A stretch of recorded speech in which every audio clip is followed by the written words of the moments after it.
শিক্ষার্থীবৃন্দ, কেমন আছো তোমরা? আশা করি ভালো আছো।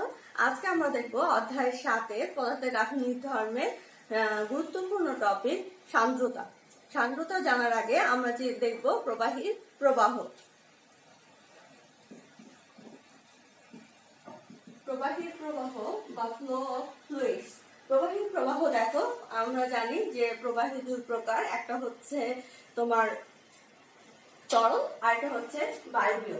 এখন প্রবাহে তরল এবং বায়বীয়, এই যে নামটা দেখে বোঝা যাচ্ছে যে প্রবাহীটা যখন এক স্থান থেকে অন্য স্থানে যায় তাই হচ্ছে প্রবাহীর প্রবাহ।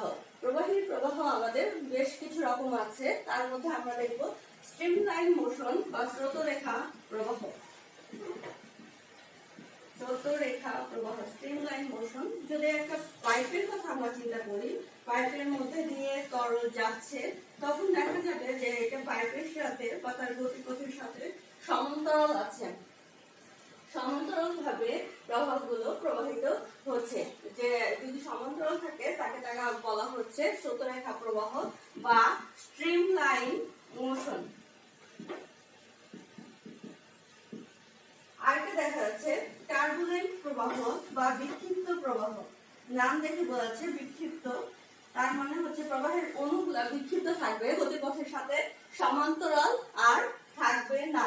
কেমন দেখো, যদি আমরা নালায় একটা চিন্তা করি, নালায় খুব দ্রুত পানি যাচ্ছে, তখন তোমরা দেখবে, তখন দেখা যায় যে নালায় যখন পানি খুব দ্রুত যায় তখন একটা ঘূর্ণির সৃষ্টি করে। এই যে যেভাবে প্রবাহ হচ্ছে, আসলে এটা হচ্ছে বিক্ষিপ্ত প্রবাহ। আবর্ত ঘূর্ণির সৃষ্টি করে, সমান্তরাল আর থাকে না। আরেকটা প্রবাহ হচ্ছে শান্ত প্রবাহ বা ল্যামিনার ফ্লো। শান্ত প্রবাহ হচ্ছে যদি আমরা একটা পাত্র নেই, এর মধ্যে একটা বস্তু নিমজ্জিত করি, তখন দেখা যাবে যে এই বস্তুটাকে কেটে বের হয়ে যাচ্ছে তরলগুলো, বস্তুটাকে কেটে তরলগুলো বের হয়ে যাচ্ছে। এটা হচ্ছে আমাদের ল্যামিনার ফ্লো বা শান্ত প্রবাহ। এখন দেখো, এখন আমরা দেখবো সান্দ্রতা। সান্দ্রতা দেখার জন্য আমাদেরকে কল্পনা করতে হবে এটা একটা কঠিন তল, এর উপরে আমাদের তরল আছে, উপরে একটা আরেকটা কঠিন তল। এই কঠিন তলটা আমরা যদি স্থির চিন্তা করি, আর এই কঠিন তল যদি ভি বেগে গতিশীল হয়, ভি বেগে গতিশীল, তাহলে এই যে তরলগুলোকে আমরা যদি লেয়ার চিন্তা করি, লেয়ার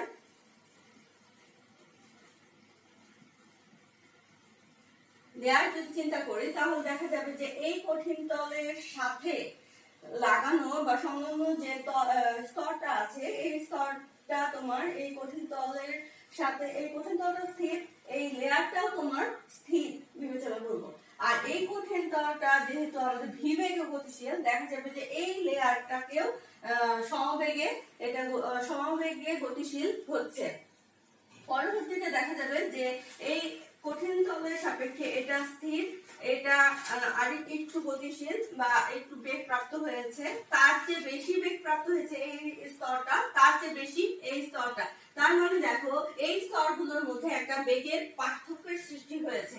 কেন হয়েছে? এই যে সান্দ্র বলের কারণে। তার মানে দেখো, এই যে ভেতরে কি হচ্ছে, ভেতরে হচ্ছে মলিকুলার ফ্রিকশন, অণুগুলোর মধ্যে সংঘর্ষ হচ্ছে। সংঘর্ষ হওয়ার কারণে একটা অভ্যন্তরীণ বলের সৃষ্টি হয়। এই অভ্যন্তরীণ বলটা কি করে, বা এই বলটা হচ্ছে তোমার আপেক্ষিক বেগকে বাধা প্রদান করে।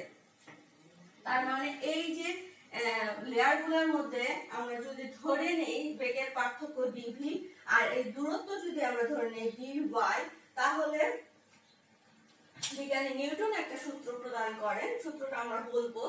তাহলে আমাদের দেখো সান্দ্রতা কি হচ্ছে। সান্দ্রতা আসলে একটা ধর্ম, এই ধর্মের কারণে প্রবাহিতার ভেতরের স্তরগুলো, এই যে ভেতরের স্তরগুলোর আপেক্ষিক বেগকে বাধা প্রদান করে। আর যে বলের কারণে হয়, ওই বলটা হচ্ছে আমাদের সান্দ্র বল।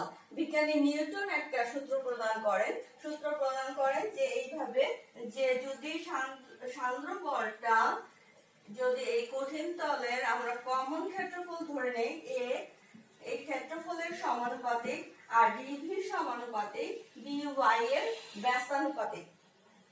দেখো তার মানে হচ্ছে এ এবং ডিভি হচ্ছে আমাদের সমানুপাতিক, ডিওয়াইটা ব্যস্তানুপাতিক।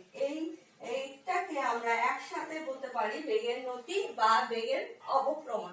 এখন যদি আমরা সমানুপাতিক ধ্রুবক উঠাই, সমানুপাতিক চিহ্ন উঠাই, তাহলে একটা সমানুপাতিক ধ্রুবক আসবে।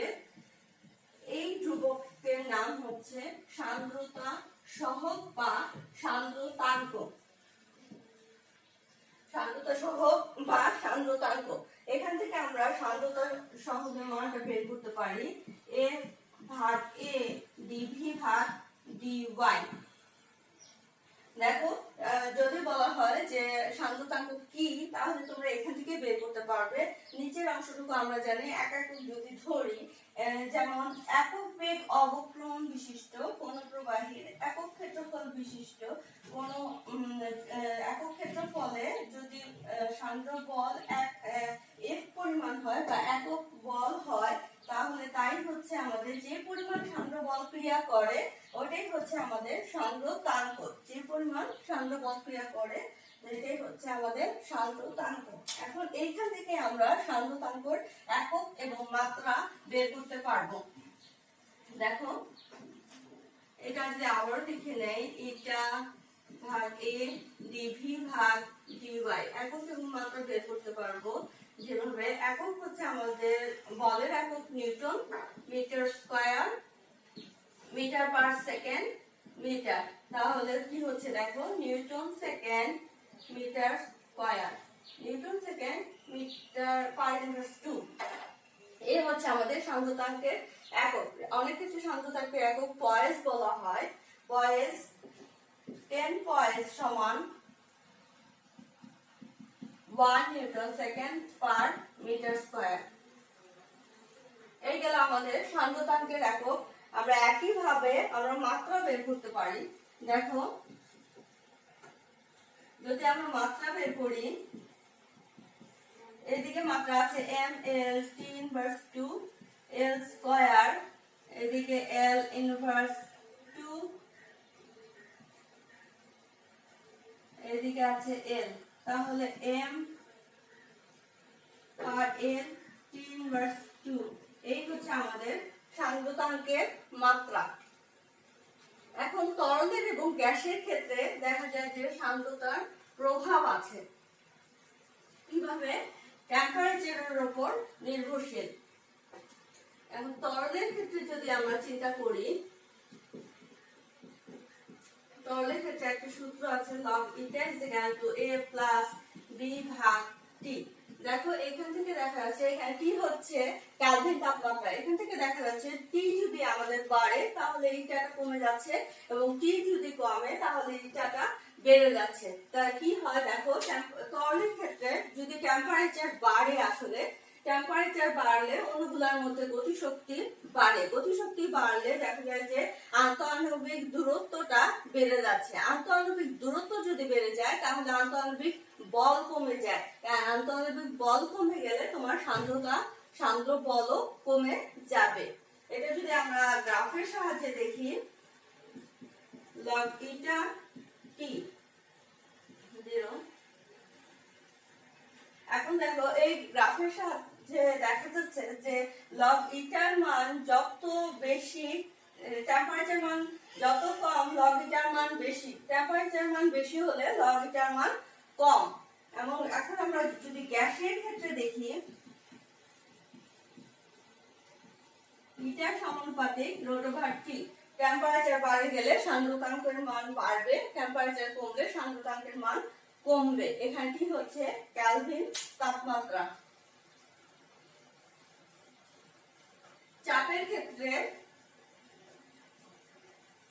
এই ছিল টেম্পারেচারের সাথে সান্দ্রতার প্রভাব। এখন আমরা যদি চাপের কথা চিন্তা করি, দেখো চাপের গ্যাসের ক্ষেত্রে আসলে চাপের কোনো প্রভাব নাই। আর তরলের ক্ষেত্রে চাপ যদি বাড়ে তাহলে দেখা যাবে যে আন্তঃআণবিক দূরত্বটা কমে গেছে। আন্তঃআণবিক দূরত্ব যদি কমে যায় তাহলে আন্তঃআণবিক বল আমাদের বেড়ে যায়। আন্তঃআণবিক বল যদি বেড়ে যায় তাহলে সান্দ্র বলও বেড়ে যায়। এই গেল আমাদের সান্দ্রতা বা সান্দ্রতাঙ্ক, সান্দ্রতা ও সান্দ্রতাঙ্ক। এখন আমরা দেখব স্টোকসের সূত্র।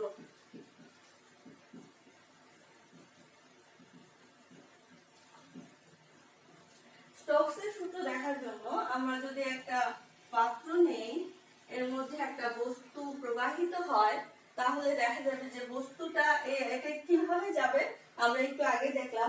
প্রবাহে তরলটা এভাবে যাবে, কেটে যাবে। লেয়ারগুলো কিন্তু পরস্পর সমান্তরাল, ল্যামিনার ফ্লো হচ্ছে।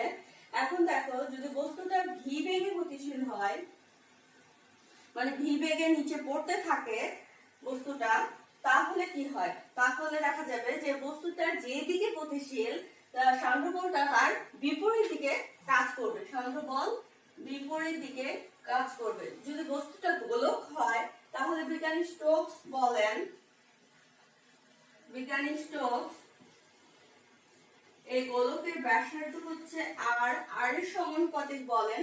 যেহেতু সান্দ্র বল আমাদের বেগের সাথে ডিপেন্ডেন্ট, বেগ নিচের দিকে গেলে সান্দ্র বল উপরের দিকে হবে, বেগ যত বেশি হবে সান্দ্র বল তত বেশি হবে।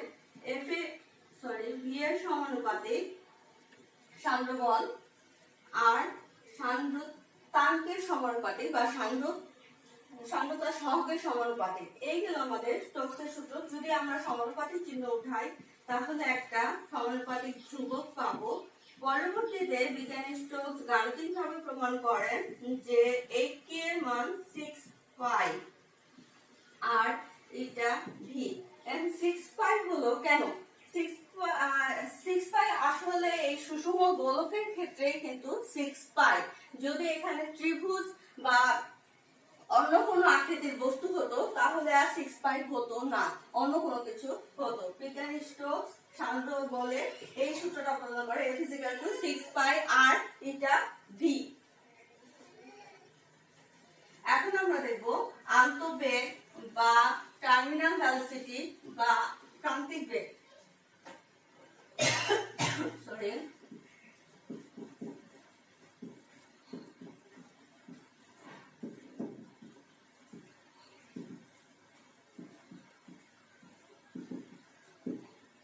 প্রান্তিক বেগ বা টার্মিনাল ভেলোসিটি। দেখো কোন বস্তু যদি অভিকর্ষের প্রবাহে পড়তে থাকে,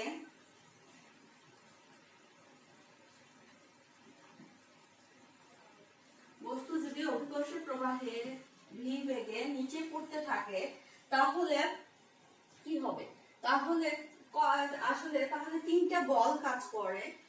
বল দেখো, এটা যদি ওজন হয়, আমরা দেখি যে এটা যেহেতু ভি বেগে পড়ছে তার বিপরীত দিকে আমাদের কি হবে? সান্দ্র বল কাজ করবে। সান্দ্র বল আমাদের আরেকটা বল কাজ করবে। তোমরা আর্কিমিডিসের সূত্র অনুসারে তোমরা জানো লব্যতা বল, বা আমরা এফবি দিতে পারি। তাহলে আমাদের তিনটা বল কাজ করছে। ডাব্লিউ, আচ্ছা এটা কি করি, ইউ দেই, তাহলে তোমাদের সুবিধা হবে। তাহলে একটা ওজন কাজ করছে, লব্যতা বল কাজ করছে তার বিপরীত দিকে, এবং সান্দ্র বল কাজ করছে। এখন দেখো তার নিট বলটা কেমন হচ্ছে। নিট বল আমরা যদি লিখি W minus F minus U, তাই না? এখন দেখো নিট বল W minus F minus U। এখন প্রথমে যখন এই Fটা সান্দ্র বলটা বেগের উপর নির্ভরশীল, এটা আগে বলেছিলাম। এখন প্রথমে যখন ভি শূন্য হবে, প্রথমে ভি শূন্য, ভি যদি শূন্য হয় তাহলে এফ কি শূন্য, তাহলে আমাদের নিট বল কি হবে? নিট বল W minus F, দেখো একটা বল আছে W minus U, Fটা তো শূন্য, একটা বল আছে। এই বলের ক্রিয়া কি হবে? ত্বরণ থাকবে। পরবর্তীতে কি হয় দেখো, পরবর্তীতে ভি বাড়তে থাকে। ভি যখন বাড়বে তখন এফটাও আমাদের বাড়তে থাকবে। এফটা যদি বাড়ে তাহলে নিট বলটা কমতে থাকবে। এখন এমন একটা পর্যায়ে আসবে যে বেগের মান বাড়তে বাড়তে এমন একটা বেগে যাবে যেখানে আর নিট বল থাকবে না। তার মানে হচ্ছে নিট বলটা শূন্য হয়ে যাবে। নিট বল যদি শূন্য হয়, দেখো নিটবল যদি শূন্য হয়ে যায় আমাদের, তখন কিন্তু আর ত্বরণ থাকবে না, তখন সমবেগে চলতে থাকবে। তখন এই বেগটাই হচ্ছে আমাদের আন্তঃবেগ বা প্রান্তিক বেগ।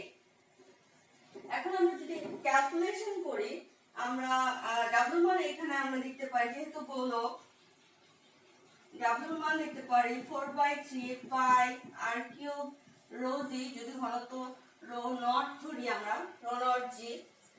ইউ এর মান হচ্ছে 4/3 পাই আর কিউব, এখানে আমরা যদি ঘনত্ব রো এফ ধরি জি, আর এফ এর মান আমরা স্টোকসের সূত্র অনুসারে দেখলাম 6 পাই আর ইটা ভি।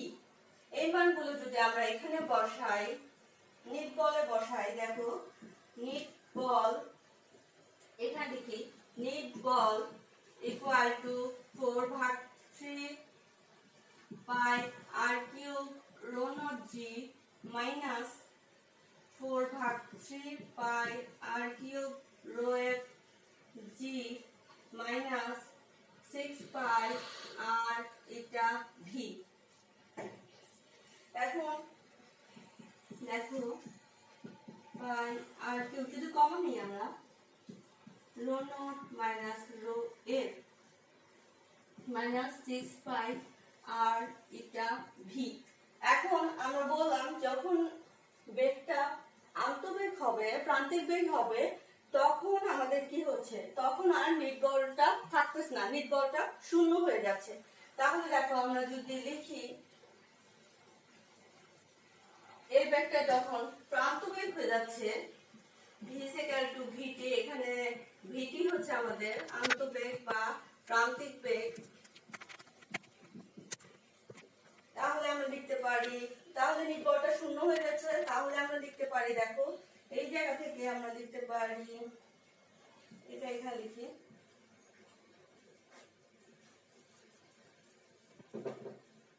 ফোর ভাগ 3 pi r cube g rho naught minus rho a minus 6 pi r eta v equal 0। নিটবল শূন্য যখন হচ্ছে আমাদের ভিটা যখন প্রান্তিক বেগে পৌঁছে যাচ্ছে, তাহলে এখানে ভিটি লিখতে হবে। এখন আমরা এই অংশটুকু এই পাশে রেখে ওই অংশটুকু যদি ওই পাশে নিয়ে যাই, আর এটা v t equal to 4/3 pi r cube g rho naught minus rho f. এখন ভিটিটা যদি আমরা রেখে দেই, ভিটির মান যদি আমরা বের করি, আসলে সমীকরণে কি দাঁড়ায়, দেখো v t equal to 4/3 pi r cube g rho naught minus rho f, এর পাশে নেই পাই 6 পাই আর এটা, তাহলে আমাদের হচ্ছে 2/9 r square g rho naught minus rho f ভাগ ইটা। এই যে পাই পাই কাটা গেল আর একটা থাকলো। এই হলো আমাদের আন্তঃবেগ বা প্রান্তিক বেগ, তোমাদের জন্য খুবই ইম্পর্টেন্ট প্রান্তিক বেগ, এর সাহায্যে তোমরা সৃজনশীল গুলো দেখবে। আজকে এই পর্যন্তই, পরবর্তী ক্লাসে আবার দেখা হবে।